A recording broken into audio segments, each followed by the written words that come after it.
All right. So as everybody kind of trickles in and people listening behind the scenes as well, and then people in the future listeners who are going to catch this episode on YouTube, welcome to the third episode of Elevate and Examine. Honestly, I can't believe we're already on the third episode, Natalie. This seems like it was just kind of a random conversation we were having here on X one day, and then here we are three episodes in. So you know, pretty amazing.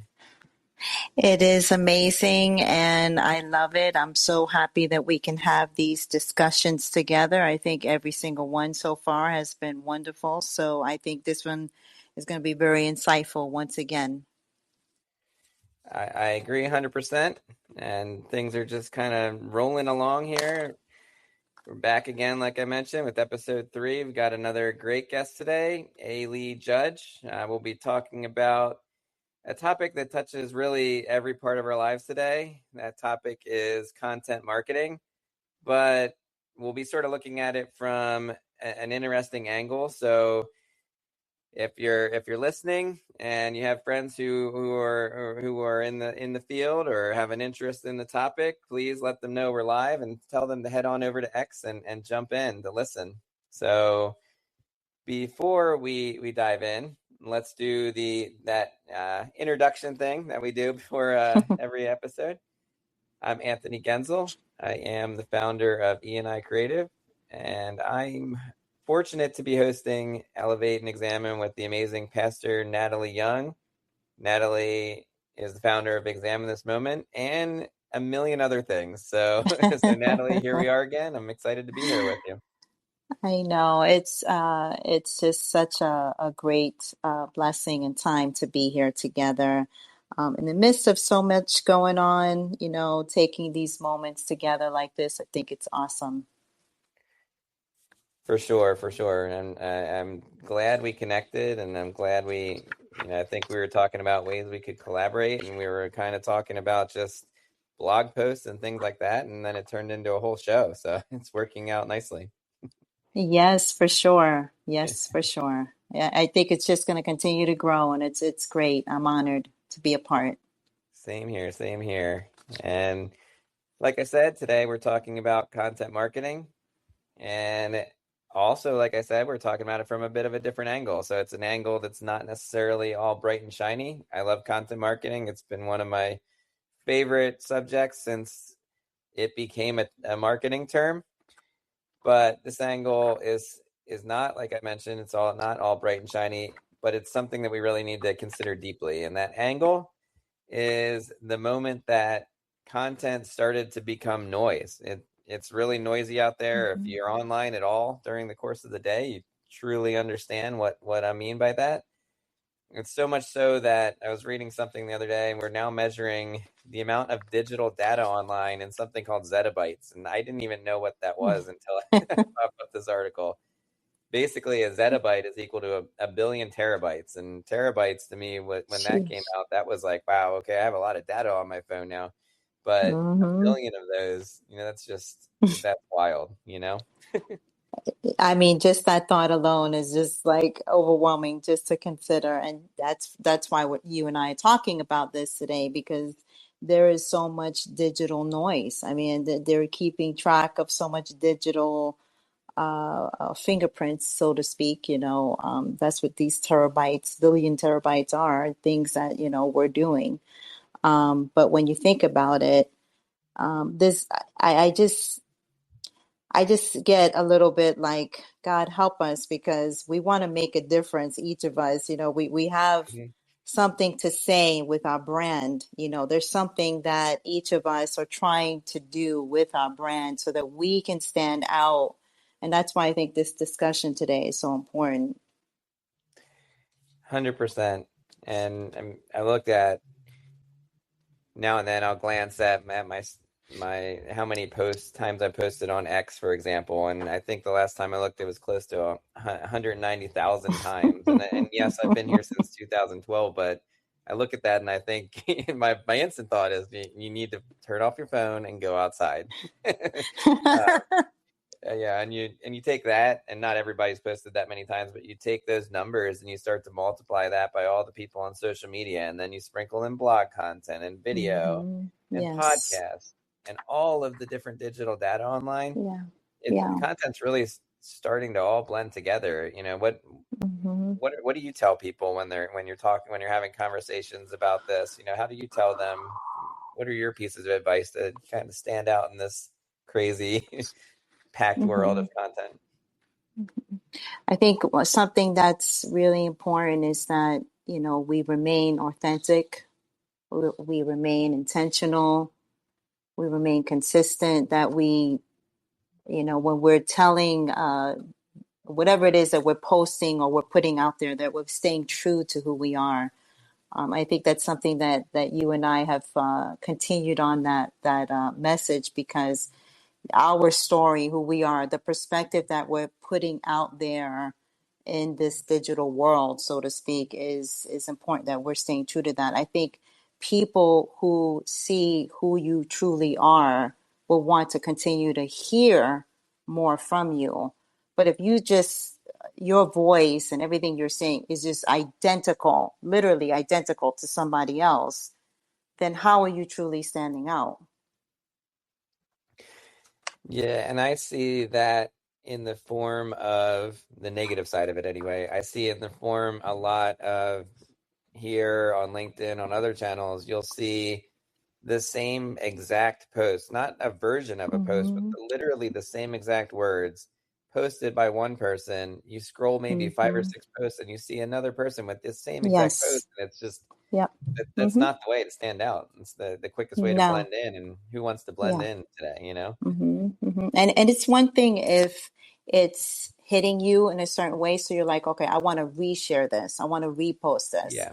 And Yeah. so kind of like, building on that is one aspect of it. But if you're, like you're saying, if you're doing the identical same post, then for sure you're not making that, you're not even giving the person credit, so for the in the first place. Kind of you plagiarism, know or yeah, some yeah, sort of yeah. copyright issue or there or something. Sure, sure, exactly. Now, I think it's important, like if you hear quotes, if you hear like if there's somebody that you really admire and you just post about them and you're like, this person truly stands out to me, so I want to quote them.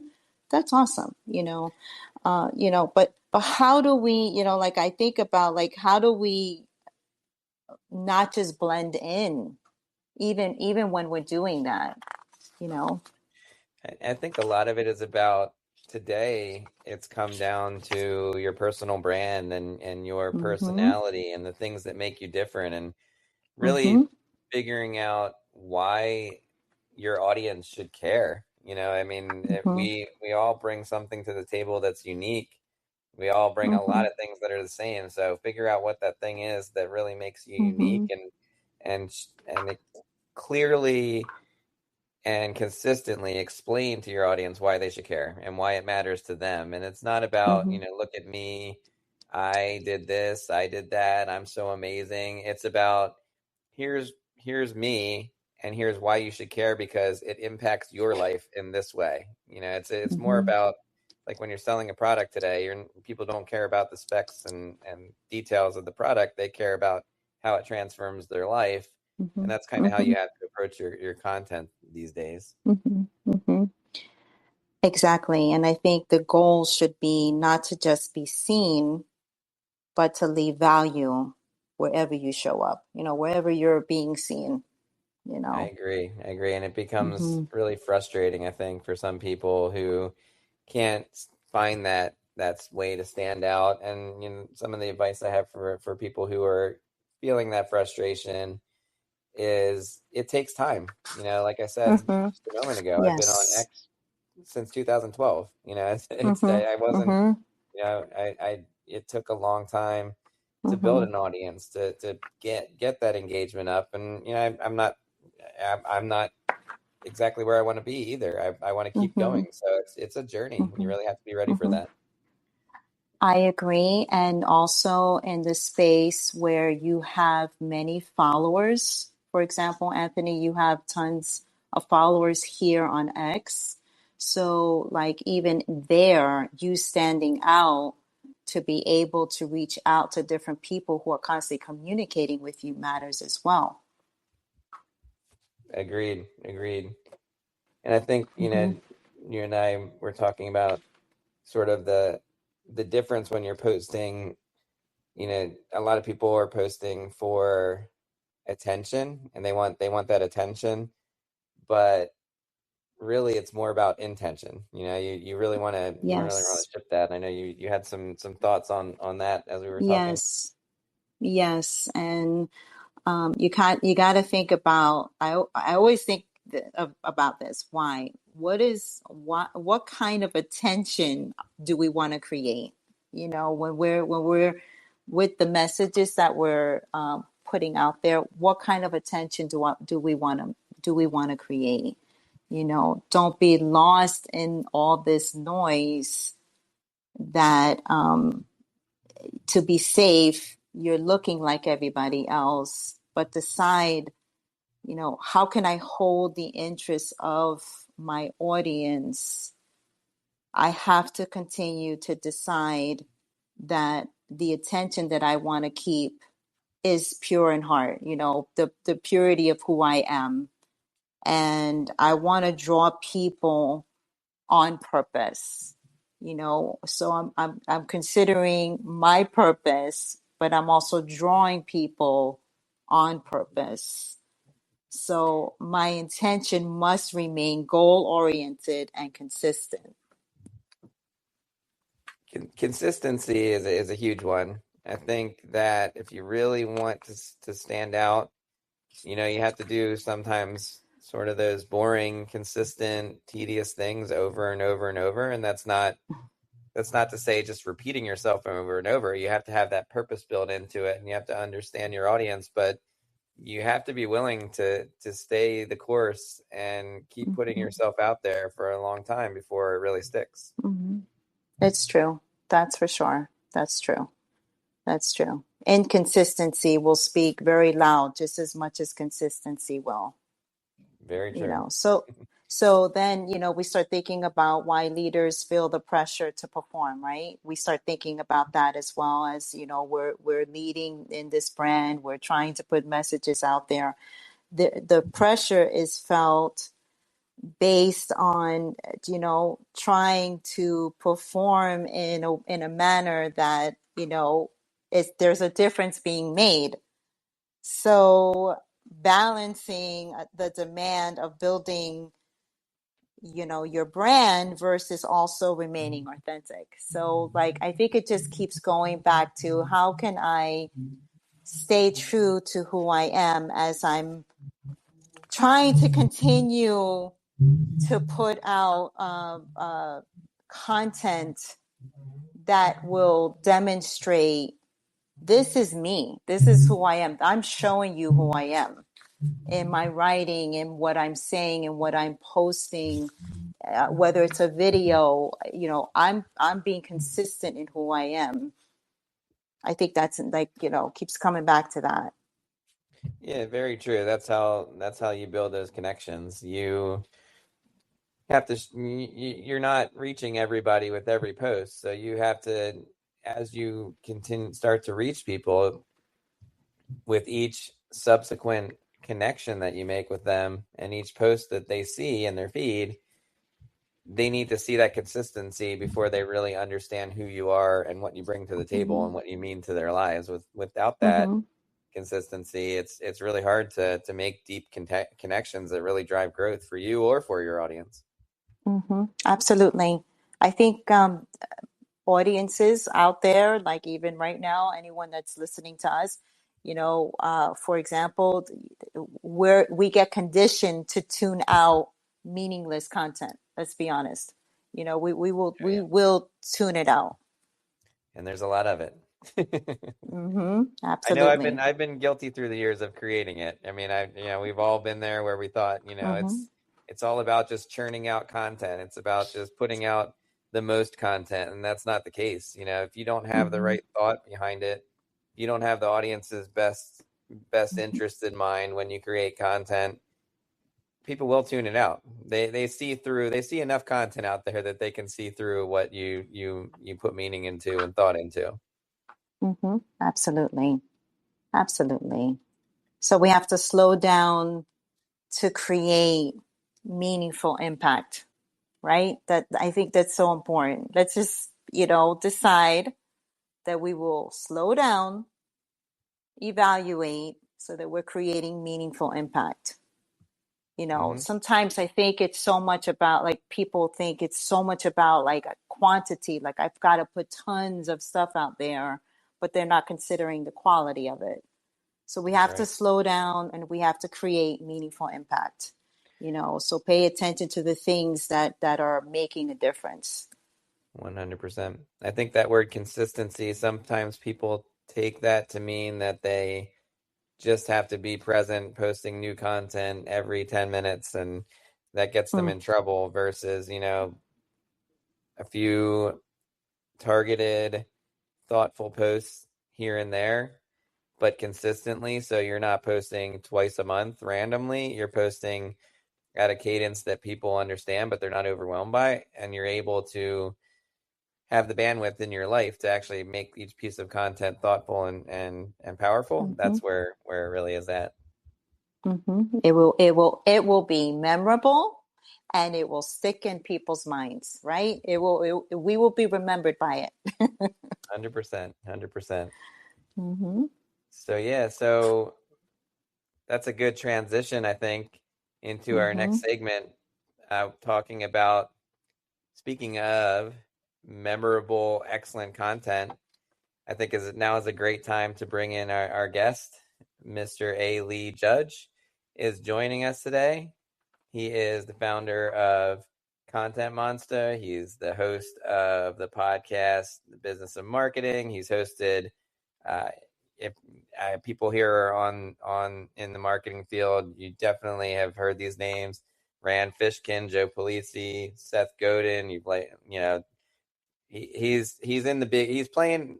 Lee is playing in the big leagues, and we're very fortunate to have him here today with us. He's also the author of the book Cash. So, Lee, welcome to the show. We really appreciate you joining. I know most of today's listeners are likely familiar with your work, but for anyone who's just discovering you today, can you start Yeah. by giving us a bit more background into who you are and what you do? Yeah. Well, first, thanks for having me, Natalie and Anthony. I'm happy to be here. So my background kind of runs in two parallel lanes over my career. About 20 years in marketing and sales operations, mostly in global tech companies, and the same amount of years as a creative entrepreneur, creating content like video and podcasts and written content, mostly in the B2B space. And so when those two worlds collided around 2017, between the corporate marketing and the creativity, that was the birth of my agency, Content Monster, where we create content for these businesses. Excellent. Well, we really appreciate you being here, and I know you've Hmm. done some amazing things in the content space. So we couldn't have a better guest to talk on these things. Yes. Well, I try. I hope I can contribute today. and you're humble as well, so I love it. So yeah, so if you're okay with it, I'd like to kind of, we've prepared some questions Yeah. to get your insights and help our listeners today. So if you're good with that, I'd like to jump right in. Yeah, let's go for it. Perfect, perfect. So there's a lot of amazing content out there, also a lot of bad content, but I feel like a lot of it's being washed away in a sort of, I heard the term sea of sameness at a conference recently. So when you talk to your clients or you give a presentation, what recommendations do you typically offer to help individuals and brands rise above that noisy space out there? Yeah, well, I tell them that they need two things, and that's quality and quantity. And I know often they're told that we don't need more content, but the real advice should be that we don't need more low quality content, Mm-hmm. because to rise above the noise, you need that quantity. And being scarce in content is no way to be visible, right? So you have to have both. And so I kind of give this formula. It's going to be a lot of my talks coming up this year, where you have context plus human viewpoints, and then AI to give you quality content at scale. So you get both. And so I'm always a proponent of quality and quantity, especially to fight against the noise. Yeah, I would agree with you. I think that you get into a tricky place when you focus only on one side of those, because a lot of with the quantity part, a lot of it becomes low quality. But when you only focus on quality, sometimes you can focus too much and you end up creating one piece of content that takes you 3 months to create, and you wasted 3 months of impactful potential. So there was a I'm with you. time I when understand. it was difficult to have both at one point, because if you wanted quality, it took time. And so now that we have AI, we can apply that quality, use AI and scale it while maintaining the quality. I've been at it for a long time. And I know at first, we had clients who say, hey, we're a smaller company and our competitor is bigger. We want to compete with them in terms of content.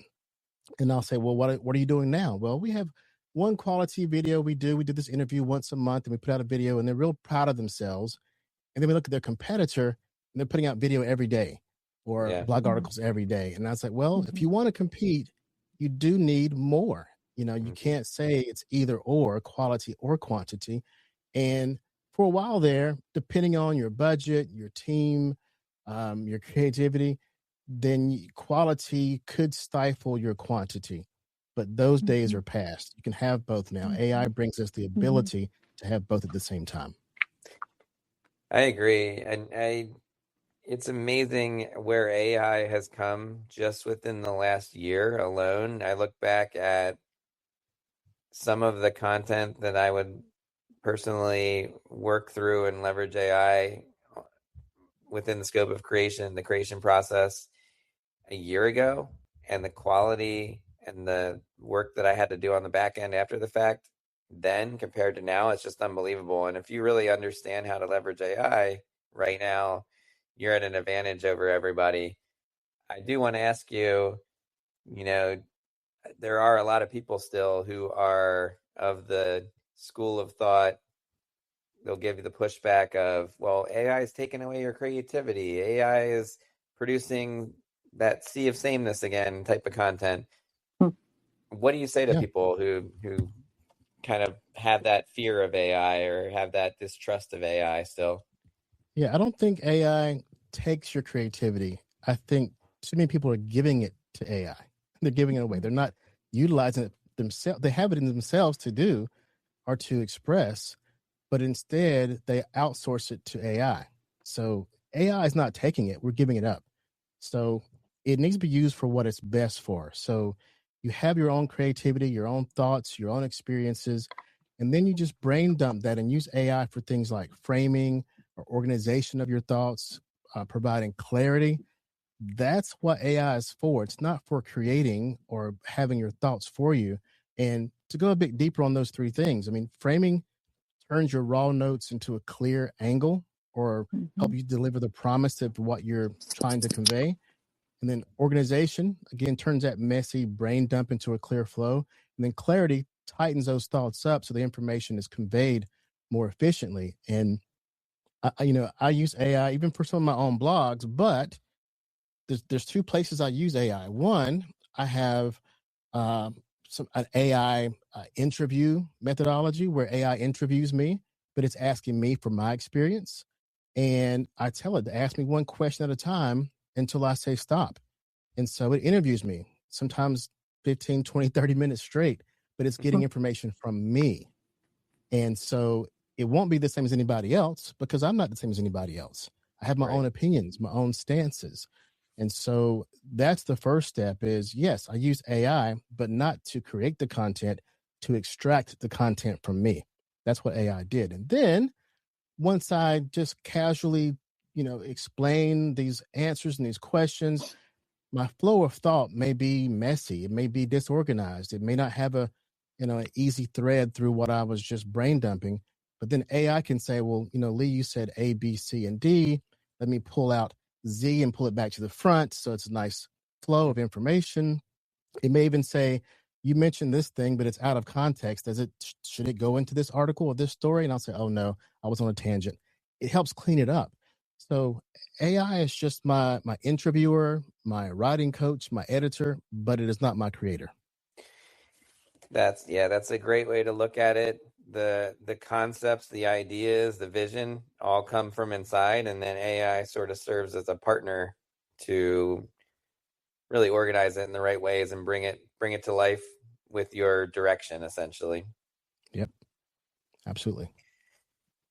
So AI is a fun topic. We could chat on about that. I think our first I think it was our first episode. We talked a lot about AI. We could talk an entire. We might want to have you back for a whole episode at some point. It's hard to avoid. It's really hard to avoid. But excuse me one second. That was actually really, really important what you just said, Lee. I think the point of, it's a tool in our hand, AI, and I think it's so important what you just said. If we use it correctly, it can just really help us in so many ways. Yeah, 100%. Yeah, you can't ignore AI today. You have to be willing to adopt it and analyze where it's going to make you more efficient and effective. And for most people, that's a lot of different ways they can do that. Yeah, I mean, to me at this point, it's electricity, it's the internet, it's how we do business. It's an amazing tool.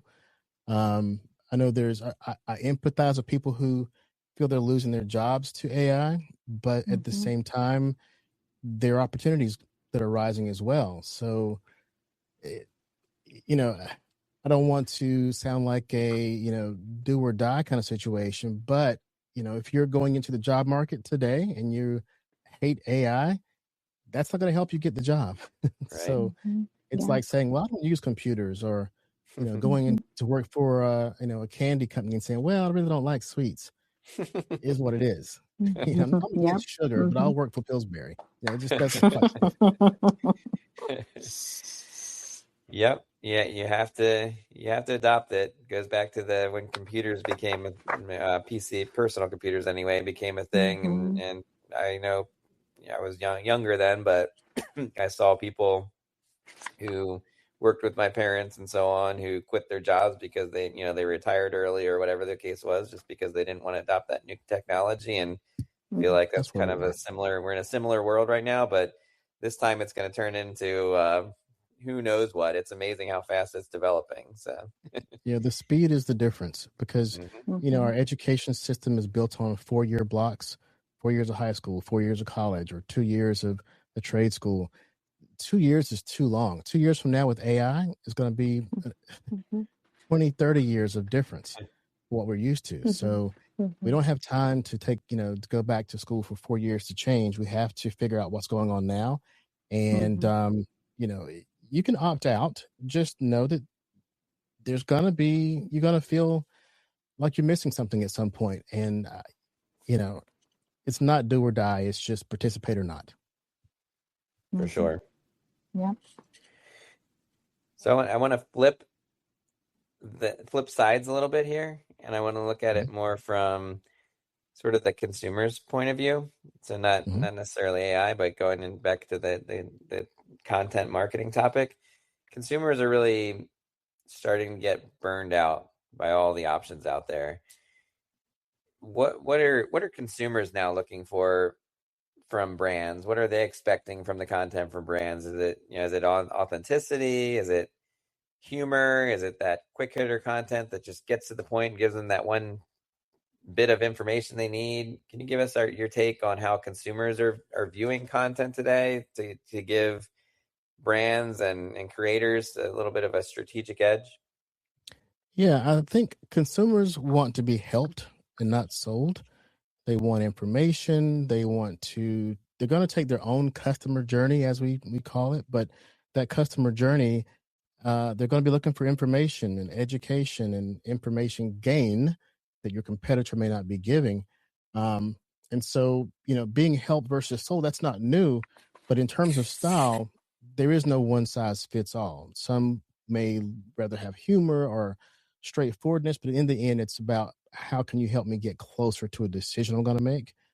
This is business. This isn't entertainment. This is, we're talking about brands here. But what's different is that the consumer chooses how they will receive the content. I think we're old enough to remember when there were fewer channels, literally, like TV had 3 or 4 channels. You had TV, you had maybe 1 or 2 radio stations in your town, and then internet comes along. Even then, there was only so many different ways to consume. But now the consumer chooses how they want to receive the content. And that means that our content has to be in the format that the consumer desires, not how we desire to distribute it. And we may say, well, we only want to write blogs, or we only want to do video. You can, but you're missing out on a segment of your consumers. And that means, even though some prefer to read, some consumers prefer to watch videos, some prefer to listen.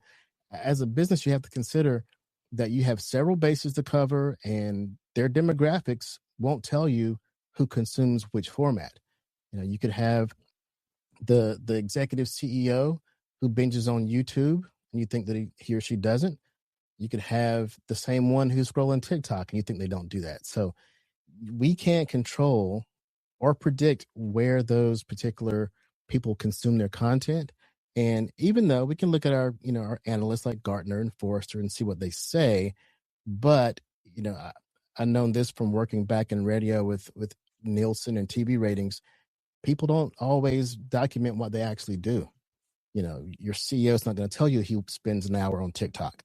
So, and that's the case. So in terms of creating content, it's not so much about the style of the content. It's about the ability to repurpose and spread your content in all the places that your consumer is likely to come across it. Yeah, you're right. You don't know. It's not as straightforward as reading some marketing research or reading a book and knowing exactly what your audience is going to do. You have a good idea, like you said, but there are outliers, and you don't want to miss out on their potential business, essentially. Yep. So on the content creator side, so let's say you're an individual getting away from kind of the full brand scope of things. You're an individual, you dream of being a content entrepreneur. You want to turn your content production into a living. You want to start earning through the creator program on X, and you want to sell digital products, and you want to sell your books and things like that. With all the content out there, is it still a realistic dream for someone who wants to be a content entrepreneur to turn that dream into a living that ultimately replaces their 9 to 5? Is that still a valid dream today with everything going on? Yeah, I think it's absolutely possible, but if and only if they understand that an entrepreneur is a business endeavor, not a creative one. So just because you enjoy posting on Instagram for your fans doesn't mean you can make a business out of it. And there's going to be a point when the content is no longer about you or what you like. And that's when the game changes and starts to become work. So you have to be ready for that part. Yeah, I think that's where people drop off from the content entrepreneur game. They don't want to do that work part. That's which is you have to. Yeah. You have Because the to very approach it thing that as a you find business. interesting may not be anything at all near money. It may not be profitable. And, if you are a fanatic about underwater basket weaving and there's only 10 people in the world who are interested in that, that's not a business. Yep.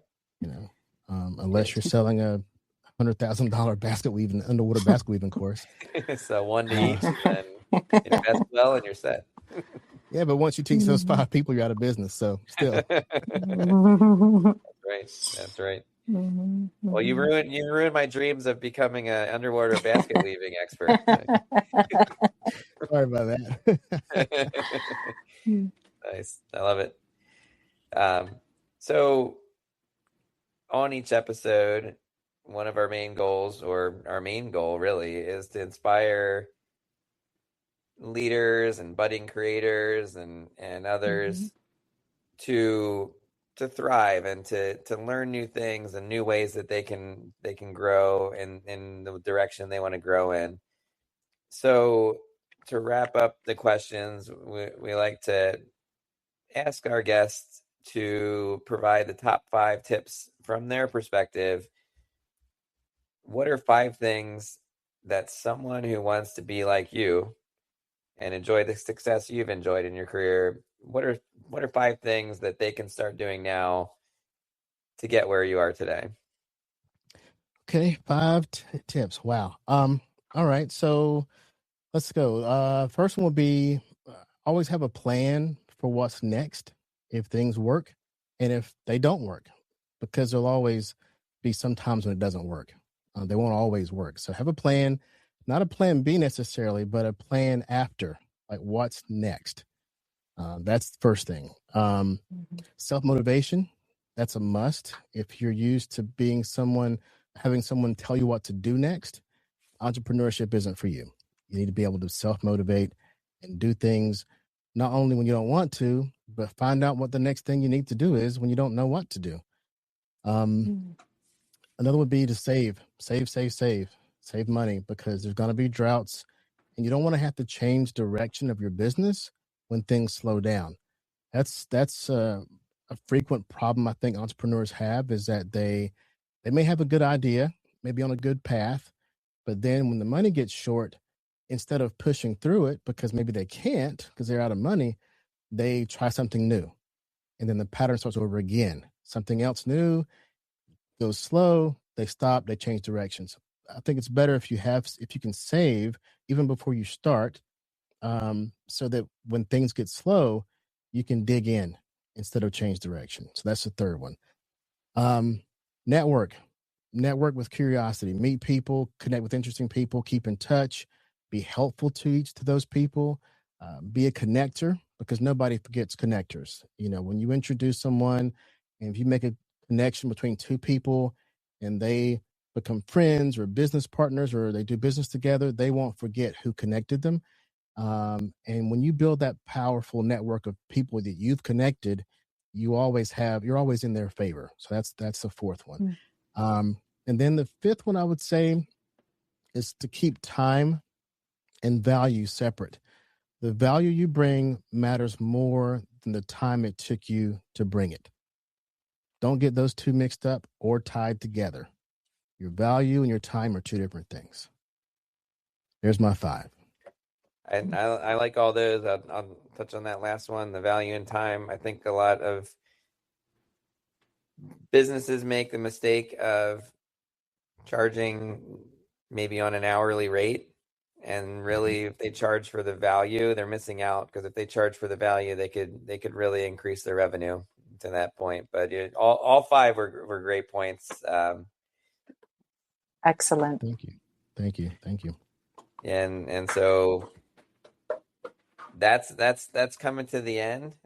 Lee, really great stuff. We really appreciate you joining us. And like I said, it's an honor to have you here. Before we all jump off and go about our lives, though, I want to make sure you have a chance to tell the listeners where to find you. So do you want to take a moment to point people in the direction of where they can follow you, where they can find more about you and find more of the content you're putting out there?